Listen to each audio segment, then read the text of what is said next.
So I must admit my own ignorance. I didn't know very much about what was happening in Bahrain until about a year ago when I was going to an event at the embassy, and there were a handful of protesters out there, and they showed me these horribly bloodied bodies of people who had been tortured by the regime.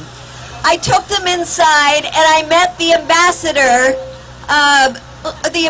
Huda Nonu, and I said to her, there are people outside protesting. She said, oh, they're just being paid. So let me ask you, anybody here being paid? I showed her the terrible pictures, and she said, this is not true. And I said, but this is coming from the most respected human rights organizations in the world. She put her arm around me and she said, my dear, if we torture in Bahrain, it's just a little bit. Shame. Shame. So I wondered why it was that my government was not speaking out about the abuses in Bahrain.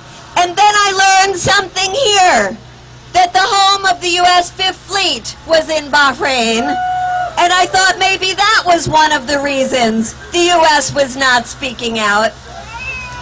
And then when I saw peaceful protesters rising up in Bahrain, just as they have all over the Arab world, I know that my government took 30 years before it condemned Mubarak in Egypt.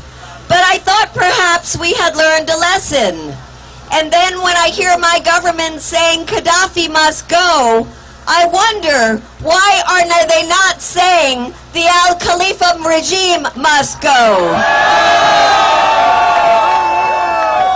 And then I realized that my government continues to sell weapons to the government of Bahrain.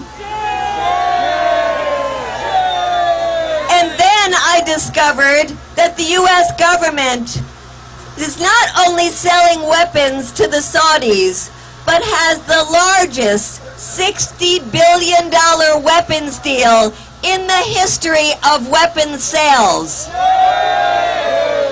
And as you know only too well, those very weapons sold by the United States to the Saudi regime are being used against the peaceful protesters in Bahrain. So I just want to stop by saying that we all need to pressure this government to be consistent about standing up for peaceful protesters all over the Arab world, that if indeed there are dictators like Gaddafi who should not be leading their countries, let us be consistent and all say together and pressure this government to say, Al-Khalifa regime must go! Al-Khalifa regime must go! Al-Khalifa regime must go! Al-Khalifa regime must go! Al-Khalifa regime must go! Thank you. We will stand with you and all the people of Bahrain until Bahrain is free. Thank you.